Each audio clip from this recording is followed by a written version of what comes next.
Welcome you on the show, Sports Update on Trust TV. I'm Adeni Ajishafe. We'll be looking at the first story with basketball, relating it with that clip we just watched. Exciting moment from the women basketball team, the Tigers, making us so proud against Senegal, who gave them a good run. We look at this story. Park City of Farms starts MBBL's preparation for 2024 Olympic qualifiers. The Tigers will be playing the qualifiers, and right now, from the way it is, funds are not available enough to prosecute this game because they'll be going around and playing all these games. But right now, something must be done. If you notice that particular clip you saw, the ladies really performed excellently well against Senegal. And to let you know, the dominated Africa with me is Otto Josiah. Good to have you, Josiah. Yeah, good evening, sir. It's always a pleasure to be with you here in the studio. Good one. You saw there our ladies always giving us so much happiness, talking about the Tigers. But right now, the news we are hearing is not too good. That funds are not having it enough to actually hamper the preparation for the qualifiers, and really need it. We know that both for the Tigers, when it comes to sports in Nigeria, attention is always on Eagles. It's high time we begin to see other sports as very important. As we always advocate here, that all sports are important. It doesn't matter if it's, although we may not have, because football seems to be the most popular sport in the world. Yes, agreed. But we need to at least help and support these other teams, other athletes going into sport. Well, a lot of negligence to other sports has been one of the major problems of sport development. But to many people, including the elites, when you just talk about sports, the only thing that comes to mind is football. And I believe it's high time that we deviate from such thoughts and give other sports the opportunity to come to the table. Now, just like the basketball, the Tigers, they have been performing awesome. The things you need to do, you won't do them because you don't have the means to do it. Now, that comes down to the fact that we have a lot of people in place of authority where they don't even have the passion to push this particular sport. You can imagine the person in charge of sports coming from the sector of agriculture. How will that person be motivated to do something that... To render a service. Yes. You wouldn't know the need to do this at this particular time. And that's the issue we're having. I just hope that there will be a reformation and we wouldn't be hearing such news on telly or even in the media of whatever sort. We're talking about positive fund there. Well, funds should always be available for these particular kind of teams. They've done well. If you watch that clip, you see that they really deserve to get those things they need to get for them to be on that high level to perform. Well, right now, hopefully, everything will go right and our ladies and other teams will be able to get it right before the Olympics comes up in 2024 there. Well, right now, quickly, we'll move away from talking basketball. Let's talk about football. Well, this time around is NWFL Women League, but a team there, Heartland FC, they've been performing, surprising everyone in Group A. Topping the group is not an easy thing for Heartland Queens. But right now, let's look at that story. NWFL, Heartland Queens technical advisor targets Super 6. A guy is saying, well, he wants to target Super 6 and he's working hard towards it because right now, even though no one is giving them a chance, they want to maintain the top level in that group. Right now, if you look at their men, Heartland are not doing well when it comes to the men, but the women are really doing well. Well, it's a two sides of a coin. Kudos to the women team. The men still have more opportunity to get back to the top because they are even yet to hit the midway points of the competition. I hope that they will take a leave from the women team, but many things can happen in football, especially for the second round of every tournament. For instance, we saw it last season with my beloved team, Arsenal. And for the women team now, the Heartland, I just hope that when they come back from break, they will maintain this level of performance because there are those that, after break, they will become a shadow of themselves. But I hope that wouldn't be ahead of them. They will keep on performing.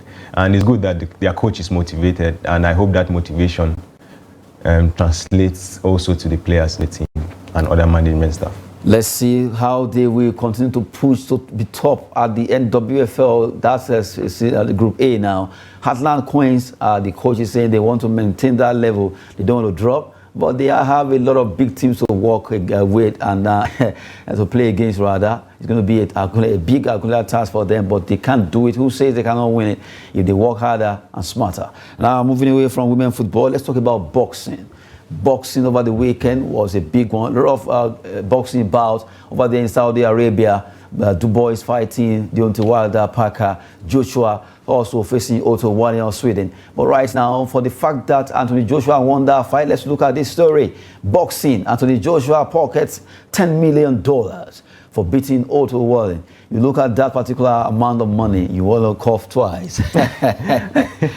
It's a crazy amount actually, but seeing this, I just remembered Shehu Sani's tweets yesterday that since Joshua stopped coming to Nigeria to bow before these political talks, he has been performing. Oh my goodness. And somebody can read a lot into that, but I'm so happy that he's bouncing back, and I hope that he gets to that very top that he used to be and even more. About $10 million, that was the amount he got actually for winning. And the opponent, Otto Wallin, he got something like close to $1 million. But really, the fact that he got that money, good. But the winning makes a lot of people more excited than even the amount. Yeah, I didn't really pay attention to the amounts. I was more interested in him winning the match, because it will give him that motivation. It was a match that has a very huge stake in his career, whether going to the top or falling back down the ladder. Had it been he lost this match, he wouldn't be having good matches that will qualify him to play against the top guys. So I was, to fight. Yes, I was so happy when he won this, and he will be given another chance to. Now, from the way it is right now, although fighting against Deontay Wilder is actually fizzling out because Wilder lost, but he had fought against Parker before he won, and now they could have a rematch. That's if that is approved. That's one. Then maybe we'll be facing other person. But from the way it is, at least getting this win has given him that confidence that yes, okay, right now we have someone who is waiting to see who wins between Alexander Usyk and Tyson Fury, and he might want to challenge the person. That's one. Then we also see that it's possible that Joseph Parker will be calling for a rematch, or maybe anything can still happen for him to fight any other boxer available before facing the undisputed world champion between Usyk and Tyson Fury. And who knows, maybe Francis Ngannou, we've been seeing some sketches of words that, well, Ngannou too wants to try to fight against Joshua, but a lot of people are like, Ngannou seems to be a dangerous fighter. Absolutely dangerous, considering he's coming from a very dangerous place, the UFC, and so you won't advise him to face Ngannou? Yeah, I wouldn't, at least. So for now, you should avoid Ngannou, face other people. There is no harm in trying. It will be very exciting, but as a Nigerian, I wouldn't want to see him getting beaten. But if you look at Ngannou versus Tyson Fury, yes, a lot of people really believe that Ngannou should have been given that particular win. A lot, actually. I for one, believe that he should have been, but there was a lot at stake. They knew what they were doing. I wouldn't want to talk without facts, but he did well to actually deserve that victory. Even though he wasn't given the victory, but he won our hearts. Well, from the way it is right now, we're talking about boxing there. Well, for Anthony Joshua, really, he needs to continue to be happy for the fact that he won $10 million, and also being able to get that particular fight that was really at stake in his career. Now, we wait to see where the pendulum will be swinging to in the next couple of maybe days, months. Let's see where Joshua will be standing. Will he be facing Alexander again, or Tyson Fury? And who knows, maybe Ngannou will be throwing his own heart into the ring. And who knows, maybe Joseph Parker will get a rematch against Anthony Olufemi Joshua. Just give you an update concerning that particular sport of boxing there, in that particular boxing bout where Olufemi Joshua actually got $10 million for beating Otto Wallin. Well, good one for him. Congrats to him. And while we're celebrating, you should not be carried away with that jackpot. He should be ready to face anyone 2024. From there, we cross back to football. But this time around, we look at some transfer news happening, a lot of story here and there. But we just pick about 3 of them. Let's look at those 3 stories before we wrap it up. City, that is Manchester City, are closing in on a deal for River Plate attacking midfielder Claudio Echeverri. Echeverri has been a player that has actually been in the news for the past couple of days, and now he's edging closer. Although we've seen other clubs showing interest, but City seems to be having an edge to get this young player. They said he's actually 17 years old. But let's see what will happen if City will get him. He's a top player, and I believe with the teams lined up for him, he might end up going to City.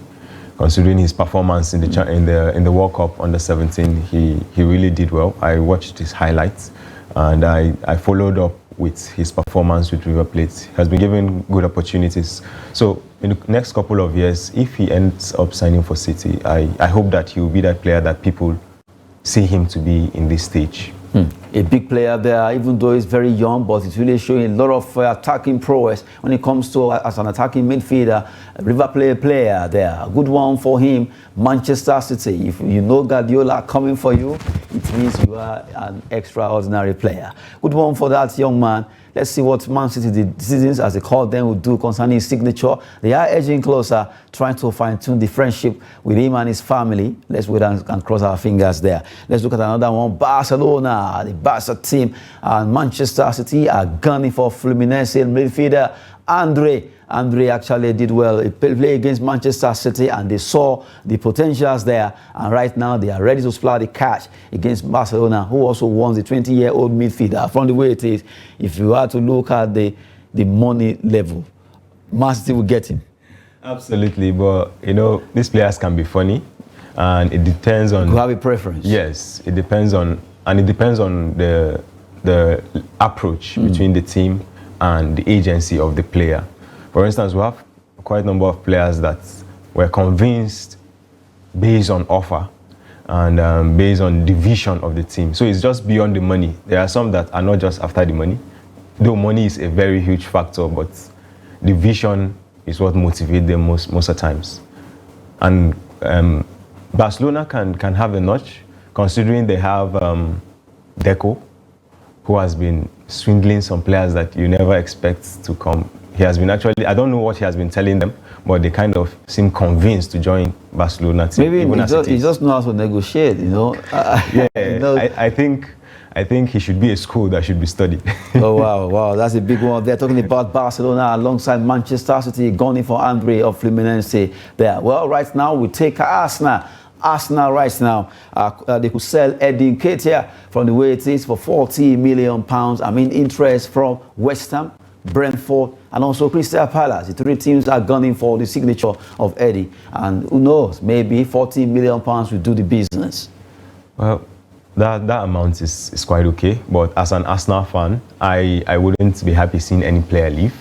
But for Nketiah, he needs to get a team where he will be that top player, where he'll be that reliable player, you know. So him moving will be very good for his career, and I hope to see him remain in one of those teams because they've been performing in the Premier League. There is no small team. Okay, from the way it is right now, if you look at Arsenal, let me take you on that. A lot of people are saying Arsenal, yes, they came for Christmas now. They are topping the table. And it has happened 3 times that they've done this, and still they will not be able to win the league. What would you say about this? Well, I had to do a comparative analysis of our performance over the couple of years, and a lot usually happen. We usually have our most reliable players get injured, and before they come back, it's already quite too late. And because the players are still developing, they tend to fall when the pressure gets high. But I hope that they will learn from their lesson and they will take a leaf from, especially last season, what happened, and they try not to fall on that same path. But because we have a new player that has been performing and he has been injury-free in the person of Declan Rice, unlike last season, we had Partey. But anytime Partey is out of the team, we tend to underperform. But we have Rice, who has been injury-free, and I hope he remains injury-free, and I see the team performing. Even though our performance last season compared to this season, in terms of points, has been poor.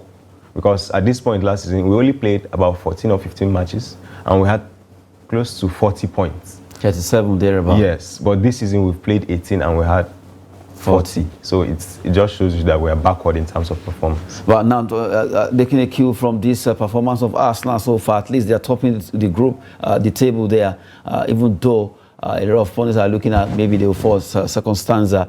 That's from January. Now, if you are to compare Arsenal's performance in the competitions they've been playing, UCL, Carling Cup, or Carabao, whatever you want to call it, the FA Cup, and so far, would you say they are better now compared to last season? Well, we will talk based on facts, and that was one of the things I just did, comparing the table as it were last season and this season. But what I can really take as a positive is the fact that they've been grinding out results, especially from this Liverpool match. If it were to be previous seasons, it would have gone the other way around. Okay, let me take you on this. Look at this. 2023, 2022, Arsenal had 37 points. Now they have 40 points, as we were talking about it. And pundits are saying, well, Christmas, they always stop till Christmas. After Christmas, they always go by. See that the rice on during Christmas give you energy, and then when you come back, you lose it. Well, we do have neighbors that give us rice, but now we have rice in our team, so we don't need anybody to come and poison us. You have Declan Rice. So we don't need anyone to poison us with his or her rice. So. But if you check, last season, when Man City was following your team, yes, 32 points, they were second, but they were still able to win the league. Now, Liverpool have 39 points, following you just a point. 5 points was between you and us and Man City. They were still able to cover up, meet you and passed. With 5 and more now, points. yes. Now, Liverpool, Aston Villa, Spurs, and even Man City, they have 34 points now. So it means it's not Uhuru yet for your club. At all.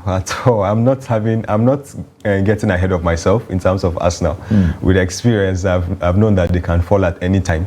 So I'm not one that usually push, hey, we are going to win this, we are going to win this. Considering the table is more tight as it is compared to last season, I wouldn't attach much expectation. And even if Man City should be 10th position, I wouldn't put Arsenal ahead of Man City to go on and win the league. And considering the form that Liverpool have been, there is no team that have been in a losing position and come back to get a point like Liverpool. That shows you how determined they are to take that fight to the very end. So are you stylishly afraid of Liverpool? You are stylishly afraid of Liverpool? Yeah, I can admit that.